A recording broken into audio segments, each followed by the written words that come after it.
अस्सलाम वालेकुम, क्या हाल है? उम्मीद है सब खैरियत से होंगे। भाई मैं काफ़ी टाइम से गायब चल रहा हूँ मार्केट से, कोई वीडियो वगैरह नहीं बनाई। उसकी वजह ये है कि भाई कुछ टाइम पहले एक ऐसा वाक़या मेरे साथ पेश आया जिसकी वजह से मैंने कह सकते हैं कि अपनी ज़िंदगी की प्रायोरिटीज़ बदलना शुरू कर दी, स्केड्यूल बदला, बहुत सारी चीज़ों पर सोच विचार शुरू कर दी। तो मैंने सोचा क्यों ना ये आपसे भी शेयर किया जाए। उसकी वजह ये कि हमारे बहुत सारे व्यूअर्स जो हैं वो ओवरसीज़ रहते हैं, बाहर ममालिक में रहते हैं। उसके साथ साथ बहुत सारे ऐसे हैं जो कि आना चाहते हैं या आने वाले हैं। तो मेरे लिए ये एक अच्छा लेसन था, सबक था, और मेरे ख्याल में आप लोगों को भी इससे फ़ायदा होगा, आप लोग मुस्तफ़ीद हो सकते हैं। You guys can find it useful. तो मैंने सोचा क्यों ना आपसे भी शेयर करूं। अच्छा जी, वाक़या क्या था?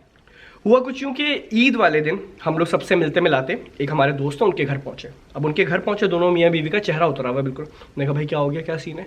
तो ये वाक़या बेसिकली उनके साथ पेश आया और मैं अब आपको उनकी आप बीती बताता हूँ, उनकी ज़बानी हम पूरी कहानी सुनाएंगे जो उन्होंने हमें बताई। अच्छा जी, हुआ ये कि फजर का वक्त था, ईद की नमाज़ के लिए उठे हुए थे, तो पहले से तैयारी कर रहे थे कि सिडनी से कॉल आई किसी जानने वाले की कि भाई एक मसला, एक हेल्प चाहिए। क्या हेल्प चाहिए?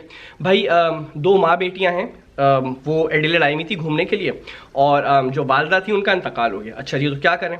भाई मसला ये है कि उनके वालदैन की, यानी कि जिन खातून का इंतकाल हुआ है, उनके पेरेंट्स की कॉल इन साहब के पास आई है कि भाई ये हेल्प मांग रहे हैं। हेल्प ये मांग रहे हैं, ये बता रहे हैं कि भाई हम लोग मुसलमान हैं, हमारी बेटी भी मुसलमान है, प्रैक्टिसिंग मुसलमान, उसका इंतकाल हुआ है, नमाज रोज़ा वाली बिल्कुल बापर्दा। लेकिन जो उनकी बेटी है, यानी कि जो हमारी नवासी है, नवासी कहते हैं ना, वो लादीन है, वो एथिस्ट है। अच्छा जी, तो अब क्या करें? तो भाई दफनाना है बेटी को, और उसको कुछ भी नहीं पता, जो हमारी नवासी उसको कुछ भी नहीं पता, और वो ऐसे ही दफना देगी। वो शी डजंट केयर, वो कोई केयर वेयर नहीं करी, वो कह रही है भाई सही है। तो अच्छा जी, तो हमें आपकी हेल्प ये चाहिए कि प्लीज़ खुदा का वास्ता है हमारी बच्ची को दफना दो सही तरीके से, और वरना जो उसकी बेटी है वो उसको ऐसी या तो जला देगी या ऐसी कहीं आगे पीछे कर देगी, उसको कोई फ़र्क नहीं पड़ता। अच्छा जी, तो टेंशन वाली बात है। अच्छा जी, बिल्कुल रोते हुए उनको, बहुत बुरे हाल में उनके वालिदैन ने वहाँ से ओवरसीज़ से फ़ोन किया मदद मांगने के लिए। अच्छा जी, अब हमने कहा चलें ठीक है, नंबर दें उसका बेटी का। उसको फ़ोन किया कि हाँ भाई क्या सीन है? तो उसने कहा कि यार वो इंतकाल हो गया था और मुझे कुछ पता नहीं था कि मेरे नाना नानी जो है वो कह रहे हैं इस्लामिक वे में दफनाना है, लेकिन मुझे वो समझ नहीं आया, मेरी कोई गैदरिंग में भी ऐसा बंदा नहीं है। तो मैंने अपने किसी दोस्त से पूछा, तो उसने कहा कि भाई ये फ्यूनरल सर्विसेज वालों का नंबर है, इनको कॉल कर लो। तो मैंने उनको कॉल कर दी और वो बॉडी ले जा चुके हैं, जो क्रिश्चियन फ्यूनरल सर्विसेज होती है ना, वो तो पत्नी $5-10,000 में उनको दे चुकी हूँ, पूरा पैकेज होता है। अच्छा जी, हमने कहा भाई ये तो डिफरेंट है, हमारा सीन डिफरेंट है, आपके नाना नानी कुछ और कह रहे हैं। उसने कहा हाँ जो भी वो कह रहे हैं अगर आप कर सकते हो तो कर दो, आई हैव नो इश्यूज़। ठीक है, अच्छा जी करते हैं। अब बात की, पहले जाके मस्जिद में नमाज़ पढ़ी, मस्जिद में बात की कि भाई मौज़िन साहब से कि भाई वो गुस्ल और ये सारा नमाज़ जनाजा करवानी, गुस्ल करवाना, उसका बताएं क्या होगा तरीका। तो उन्होंने कहा कि भाई गुस्ल वगैरह जो है वो हमारी बेगमात या फिर हमारी बहनें वगैरह ही करती हैं, लेकिन अभी ईद का दिन है यार, अभी अचानक से कैसे करें, किसको बोलने लगे? तो बताएं ज़रा, ये तो मसला हो जाएगा। तो उसका हल ये है कि हम एक काम करते हैं, उस लड़की को कह देते हैं कि भाई आप गुस्ल दे दो, आप गुस्ल दो, हम फ़ोन पर समझा देते हैं। अच्छा, ये वाक़यात बैक एंड फोर्थ है, मैं थोड़ा तेज तेज बताऊंगा तो कहानी ना, ठीक है, कुछ आगे पीछे हो सकता है, मैं जलीली कहानी बताता हूँ ताकि मुद्दे पे आए मेन। खैर उन्होंने उसको कहा कि भाई हम आपको समझा देते हैं, आप गुस्ल दे दो। अच्छा जी ठीक है, हो गया। हमने उससे फ़ोन पे बात की लड़की से, हाँ भाई गुस्ल हो गया है। वो कह रही है नहीं हाँ गुस्ल हो गया है, मौलाना साहब ने ऑनलाइन दे दिया गुस्ल। है पागल हो गई, कैसे ऑनलाइन दे दिया? फ़ोन किया मौलवी साहब को, भाई वो कह रही है ऑनलाइन दे दिया। कह रहे नहीं भाई मैंने उसको कहा था मैं तुम्हें समझाता हूँ, तुमने देना गुस्ल। खैर एनीवेज कट शॉर्ट, गुस्ल दिलवाया, गुस्ल उसल दिया उन्होंने। उसके बाद नमाज जनाजा के लिए उनसे बात हुई, क्या कहते हैं जो फ्यूनरल सर्विसेज वाले हैं उनसे बात हुई, और उनको कहा कि भाई मस्जिद ले आओ प्लीज़। तो वो पहले तो थोड़े बिफरे के यार ये कहाँ लेके आ रहे हो, फिर भी उनको मना लिया, मस्जिद लिया है, उनकी नमाज जनाजा करवा दी। चलो ठीक है। अब लेकिन मसला ये कि कब्रिस्तान तक भी तो लेके जाना है ना, वो बुकिंग वगैरह ऑलरेडी हुई हुई है पहले से, लेकिन उस वहाँ तक लेके जाना, अपनी गाड़ी में तो डाल के नहीं आ सकते, उसकी अलग से पूरी गाड़ी होती है। अब वो तो फ्यूनरल सर्विसेज वालों ने कहा कि भाई हम ले जाते हैं अपने पास और फिर वहाँ से आप इंतज़ाम कर लीजिएगा। अच्छा जी, अब वहाँ से फिर उनके पीछे गए, वहाँ पहुँचे तो पता चला कि वो जो फेयरवेल सॉन्ग्स होते हैं वो चल रहे हैं बॉडी को रख के, और जो उनकी बेटी है वो कोट वोट पहन के वो स्पीच दे रही है उसको, क्योंकि उसके जो दोस्त हैं उन्होंने ये बताया था भाई आपको ये करना है, तो वो पूरा वो चल रहा है जो क्रिश्चियन वे में होता है। खैर एनीवेज वो अभी इन्होंने कहा नहीं यार, हमने कहा अभी हम छेड़ते नहीं है, गलत हो जाएगा, चल रहा है अब करने दो उसको। वो किया, फिर उनको बताया भाई ये तरीका नहीं है, ठीक है, हमारा डिफरेंट तरीका है, हमें इसको दफनाना होता है, हमें पढ़ना होता है, मुख्तलिफ चीज़ें होती हैं। तो बेटी ने कहा भाई देखो तुम्हें जो करना है करो, मेरी शाम की फ़्लाइट है, उससे पहले अगर कर सकते हो तो करो, वरना ये जो फ्यूनरल सर्विसेज वाले हैं इनके हाथ में सौंप दे चुकी हूँ। उसको कहा नहीं तुम सब्र करो, हम उसको करवा रहे हैं। अब मसला ये है कि भाई दफनाना है, तदफीन के लिए कौन है, कोई है नहीं हमारे पास, और सार ईद का दिन है, सब बिजी हुए हैं, अब क्या करें। खैर फ़ोन किया किसी दोस्त को कि भाई कोई जानने वाला निकालो जो तदफीन कर सके, उसको दफनाना आता हो, सारी चीज़ें आती हो, प्लीज़ उसका कुछ न करो। उसकी हमने जुगाड़ की, उसकी जुगाड़ की कर करू के गाड़ी अरेंज की, और फिर उस गाड़ी के थ्रू हम लेके गए, दफनाया, प्रॉपर इस्लामिक वे में दफनाया, और जो पढ़ना होता है वो सारी चीज़ें पढ़ी हमने, वो पूरा कंप्लीट कर दिया। अच्छा, मैंने बहुत कहानी शॉर्ट करके काट के बताई है, 5 मिनट कुछ हो चुके हैं ऑलरेडी, इसलिए मैंने कहा कहानी शॉर्ट की और चीज़ें आगे पीछे की हैं। अब इससे लेसन क्या मिलता है, इसका मुद्दा क्या है, मैं आपको वो बताना चाहता हूँ। देखें, जो खातून जिनका इंतकाल हो गया वो अपनी वही 30s में आई होंगी, 30, 35 कुछ में आने के बाद आने के बाद सेटल्ड हुई, घर वर बनाया, बच्ची पैदा हुई, फिर उसके बाद जो भी हुआ, हस्बैंड मर गए पहले, फिर उनका इंतकाल हो गया। अब उन्होंने मेहनत की ना काफ़ी टाइम, मतलब घर बना लिया, सब कुछ किया, मेहनत की, दोनों मियाँ बीवी ने मेहनत की होगी। उसके बाद उनके पास किसके लिए कर रहे थे वो मेहनत, किसके लिए कर रहे थे, उस बच्ची के लिए कर रहे थे ना। उसका क्या हाल था कि वो आखिर में कह रही है भाई I don't give a dam, तुम जलाओ या दफनाओ, कुछ भी करो, मैं बिलीव ही नहीं करती इस चीज़ पे।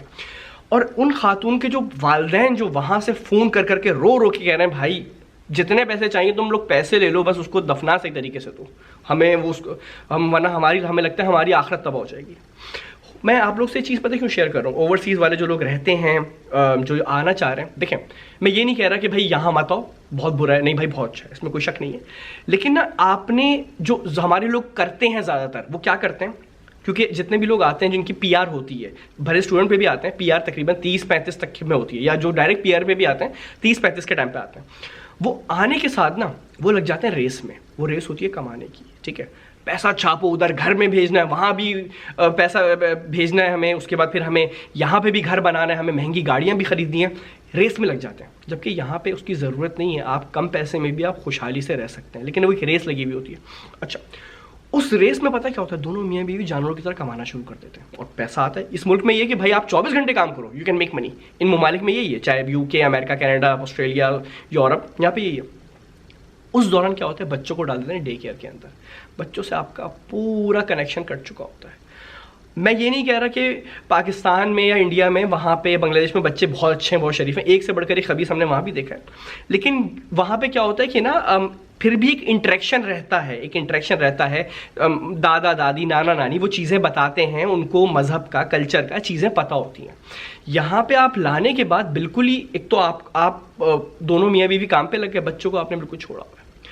उसके बाद इस तरह का ये कोई पहला केस नहीं है कि ये जो उनकी बेटी लादीन हो गई, एथिस्ट हो गई, ऐसे केसेस भरे पड़े हुए हैं, अनटोल्ड स्टोरीज हैं, कोई ना डिस्कस करता है ना कोई सुनना चाहता है। अब ये वीडियो अगर कोई मैंने मजाक मस्ती की बनाई होती है, शायद बहुत लोग उसको एंजॉय करते हैं, आप लोगों को मज़ा नहीं आ रहा होगा सुन के, लेकिन मैंने इससे क्या सीखा भाई, मैंने इससे ये सीखा, जो मैं गायब हुआ था, मैंने कहा चल भाई सोशल मीडिया हटा, क्यों टाइम ज़ाया कर रहा हूँ मैं भाई 2 जॉब्स करता था, मेरा बिजनेस भी था, अपॉइंटमेंट भी चल रहे थे, सब चीज़ें थी, मैंने वो सारी चीज़ें फिलहाल रोक दी थी। मैंने कहा यार भाई अभी जो अपॉइंटमेंट्स हैं उसको निपटाओ, अभी मुझे अपनी फैमिली को टाइम देना है, मैंने सारी चीज़ें रोक दी पूरी।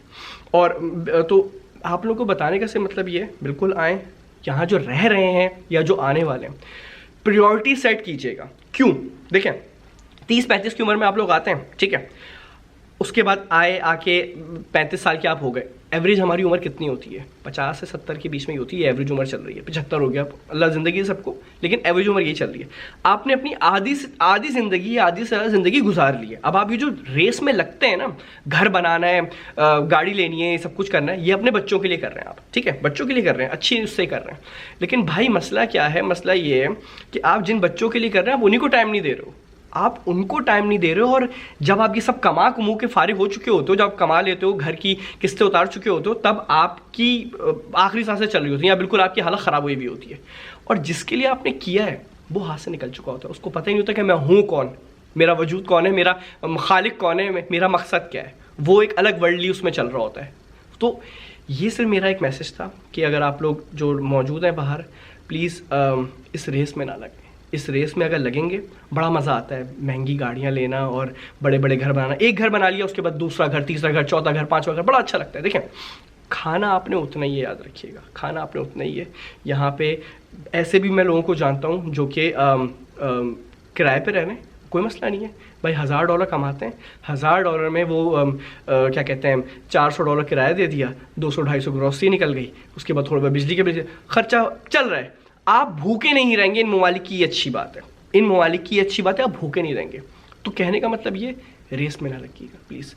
होपफुली इस वीडियो से अगर जो मैं मैसेज देना चाह रहा था वो आपको शायद समझ आ जाए। मेरे तो रोंगटे खड़े हो गए थे वो वाक़या सुन के, उनके नाना नानी की हालत सुन के कि यार वो जो रो रहे हैं कि यार हमने अपनी बच्ची को बाहर भेजा था अच्छी ज़िंदगी के लिए, वो और हमारी नवासी कहाँ पहुँची हुई है, बच्ची का इंतकाल हो चुका है और उसको कब्र तक नसीब नहीं हो पा रही। तो होपफुली आप लोगों को भी मैसेज मिलेगा, और अगर आप लोगों को लगता है कि इट इज़ यूज़फुल तो अपने जो वो लोग जो बाहर रहते हैं, जो जाना चाह रहे हैं, उनसे ज़रूर शेयर कीजिएगा। तो ये थी आज की कहानी। मेरा नाम है कुतैबा महमूद, अपना बहुत ख्याल रखिएगा, दुआ में याद रखिएगा। अस्सलाम वालेकुम वरहमतुल्लाहि वबरकातुहू।